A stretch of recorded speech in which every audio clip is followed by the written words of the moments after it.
بسم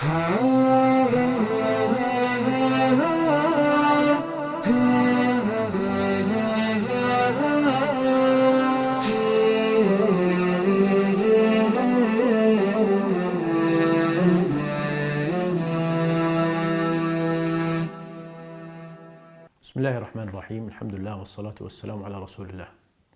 الحمد لله الذي أنعم علينا ببلوغ شهر رمضان المبارك، وأني بهذه المناسبة أوصي نفسي وإياكم بتقوى الله عز وجل، وأوصيكم بالاستعانة بالله عز وجل، فإن الله هو المعين، والإنسان إذا استعان بالله عز وجل حقق بذلك فائدتين. الفائدة الأولى أنه يظهر عجزه أمام الله عز وجل، والفائدة الثانية أنه يظهر حاجته لله عز وجل والاستعانة به في كل أموره الدينية والدنيوية.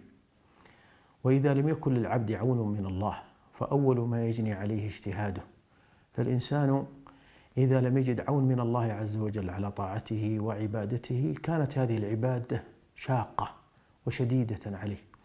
ولذلك كانت من وصايا النبي صلى الله عليه وسلم لمعاذ بن جبل ألا يدع دبر كل صلاة أن يقول: اللهم أعني على ذكرك وشكرك وحسن عبادتك.